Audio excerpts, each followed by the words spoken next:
Alright, so now I did a little modifying. I had this handle on here. Look at how smooth this rolls now. It's actually not a bad part with this handle. So the next thing I'm going to do is I'm probably going to start modifying the rear axle where the wheel is. These half-inch axles and these lawnmower cheap wheels are coming out. I'm putting the air wheels.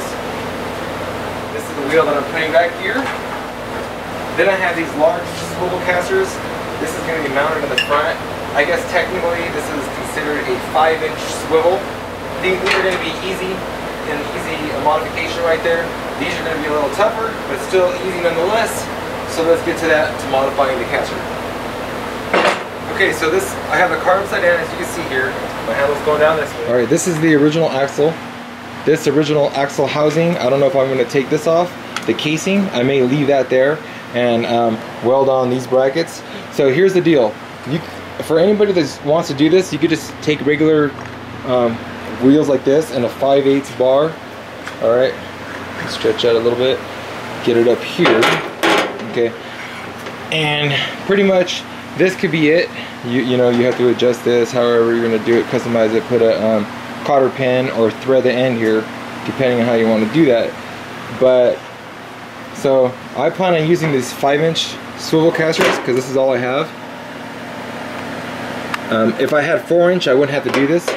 But if I were to have to go buy these 4-inch casters, then I could just do a couple little tack welds or something and support this here, maybe with little oh man, what are they called? You see, I got these little things here. They have these real small ones, 1/2 and 3/4 inch, different sizes. I don't know if I have anything smaller, but if you use that, if you use these, the smaller version, 4-inch caster with a swivel. These ones smaller, these are also in the electrical compartment. You could just attach this here with a bolt and pretty much you're good to go. And they also have them that go like this. They come out and they have another flare like this, flange or whatever. So you could have double the support. So that's the easiest way to do it. But because I'm using these larger casters, these 5-inch instead of 4-inch, now if I were to sight going straight down here between this back wheel and this wheel, okay, see, there's actually about a 1-inch difference. I guess it's hard to see with this being here. Let's see. Alright, so those are sighted up, and this one is 1 inch higher. Alright, so basically what I have to do is lift this up 1 inch, so that way these are in line with each other and the cart itself is level. But I have these pieces right here. I've had these for a long time. I don't even know where I got them. I've just been storing them for a long time. Well, this is the original axle from the triple thread casters. When I put it together, I modified it. I used an axle similar to this. Well, these are the original bolts. Well, it just so happens that this, if I put it through here, it's already at 5/8. Look at that. A tight fit. I mean, it's almost meant to be how I don't have to do anything except for just use this piece. Alright, I got the old axle off. This is 1/2 inch, otherwise I would just probably use it. The new one is 5/8. So now that this is off, what I'm going to do is I'll be able to take these brackets that like I said, I just happen to have them. It's just kind of a quickening. I'll mount these down here like so. This one will go like this. And initially I thought, alright, well, you know what, I can take, gotta get rid of this old axle, but I'm going to save this. You never know when this will come handy for another project. So now, there's two things I could do. I could either use this axle that I have, but this cost me about, I don't know, 10 bucks. There's no reason really to use it, but I can take it like this, run it through here, like so, alright? And then I can just get my wheels and put the wheels on it, you know, cut it to fit and everything like that, and I'm good to go. But I happen to have these bolts, so I might as well just use these bolts, modify these to work. I have these bolts, so I might as well modify these, put a couple little tack wheels here, use the bolts rather than my good axle, because this could come in handy for another project down the line. So there's no reason to waste it when I have these bolts to go. So and also another thing that's kind of a coincidence is that this brings it up 1 inch. Actually, it's a little higher than 1 inch. It might be like 1.5 inches. So when I put these on, rather than just bolt these, when I take these old original casters off, I put these big ones on. I'll just put a couple shims down here just to level off the cart. That really is no big deal. The idea to put these big casters on is it'll enable me to go over like air hoses or extension cords, anything that might be on the ground that I have to roll over when I'm moving from spot to spot. I can pretty much go over it, especially with the air. Where these little dinky ones, these will just start bouncing the whole cart around if you just barely hit a pebble. And these have some nice rubber going around it also. So definitely worth the modification. It's definitely worth the trouble. Okay, so the next step I'm going to have to do is I'm going to start working with these plates. I'll put the camera down, work with the plates. Got to remove this little nut, and that's holding the back here when I assemble this cart together. So whatever you figure out, if you want to do this, well, I don't know, just have to use your imagination. Alright, so it's probably too much information. This hole is exactly 5/8, where this one is a 1/16 bigger. But I'm able to stack these two plates on top of each other. I know it doesn't matter, everybody's going to be different when they modify their stuff. But when I stack these on top of each other, it makes these holes, this one and this one, exactly lined up. So that way I'll be perfectly square and center. So what I'm going to do, the red line, I'm going to grind that down. And on this plate, I'm going to just barely grind that down, and I'll put some little tack welds here. And that'll hold it down. And I'll double check my measurements before I go too far. And once it's good, then I'll throw a couple tack welds on the old axle, and I'll throw a bolt through the center here and into where this was, and that'll hold this whole thing together, and my axle is good to go. And all I have to do is put my things on and I'm good.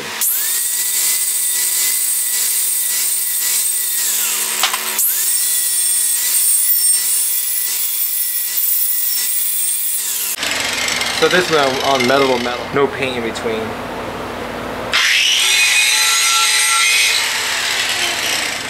Alright, so I got the ground hooked up, and let me see how this thing is. I should probably put this on all the way up with a slow number 3.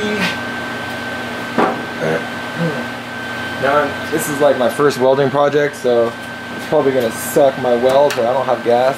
Let's give it a shot and see what happens.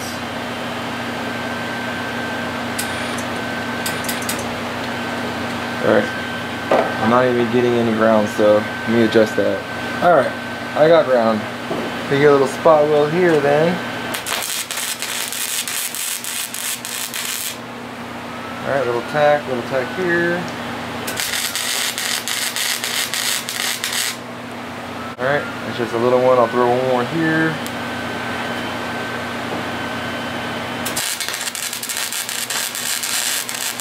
Alright, and see if that even holds. See if that even holds.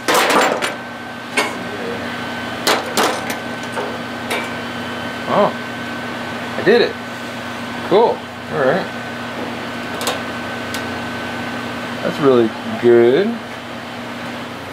Alright, so before I weld the rest of this up and tack weld this bolt on, what I have to do is measure this, figure out where I want to cut this bolt,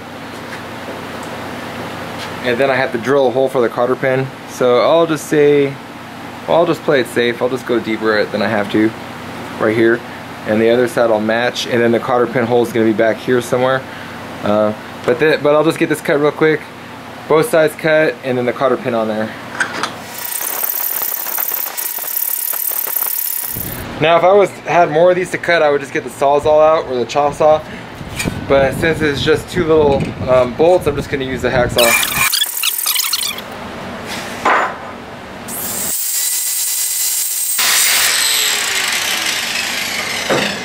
Easy breezy. Alright, so I have the drill press set up.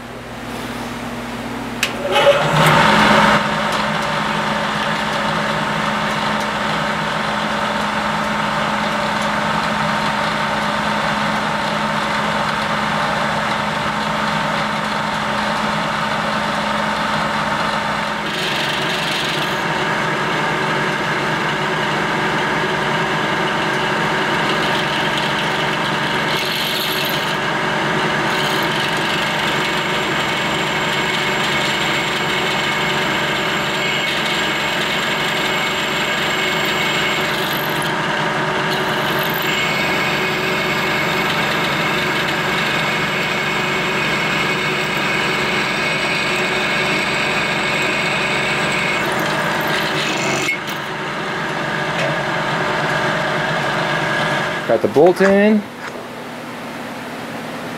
I have the hole drill for the cotter pin. This on. Washer goes on. And there's plenty of space still for the cotter pin. So all I have to do now is go ahead and weld that here. This end of the bolt. Same thing for this side. And I'll double check all my measurements and everything, make sure we're perfectly square, perfect, so that way in the end we're perfectly level. And I'll probably go ahead and put a couple tack welds on this old axle joint. Alright, so I cleaned the welds. This one I cleaned also, and I sort of have it in there. I took a square and I made sure I'm good this way, perfectly straight, and then also this way. Just make sure it comes out nice and clean. That's the important thing. Now I'll tack it up.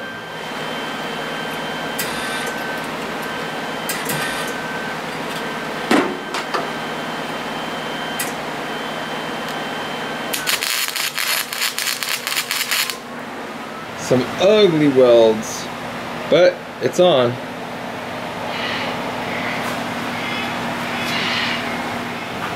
Alright, so I ended up overlapping these. That's the way these holes were designed. It doesn't really matter. This is my own customization, but the important thing is that it's equal. So if I take my tape measure and measure all the way down, I have 3 3/8 to this lip. It matches over here. I also have 3 3/8. I had to put these little spacers on there. I put one directly above the axle, right at the angle, the bend of the metal. I also put another one over where this transition happens, also where the metal bends right here. So I went ahead and I ground down some of the metal on the old axle. That'll give me fresh steel to weld onto. So I'm going to go ahead and put a couple tacks there, and then I'll drill the hole that where this is. You can't see it probably. Anyway, there was a hole. I'll re-drill that. That'll come down here and get the wheels on, and then it's off to these. Alright, I have some cotter pins, so I'm just gonna fasten it through here. No big deal. Alright, here's where I'm at. Of course you saw the handle. Now I have the wheels in. Here's the back caster wheel. I ended up putting that bolt going through the whole thing. You can see here. That's really not a big deal. And then I have these big 5-inch ones in the front. And what I ended up having to do is I had to see the white there. Well, this white material, I needed a spacer of some sort, and I didn't want to use any wood. I had Corian, so I ended up putting some Corian spacers right there. Now the ideal thing for me to do is to be on the lookout for some solid rubber, 1-inch thick, that I could cut in there and bolt in its place. And what the rubber will do is it'll just give me a little less, I don't know, anti-vibration, I suppose if you want to say it like that. Similar to the way I have carpet here underneath the welder, this carpet makes it so when I roll it around it doesn't rattle, and less likely maybe that something in the welder won't break. I don't know. But another cool thing is look how clean this is. This came out pretty clean going around there. I think really couldn't ask for anything better than that.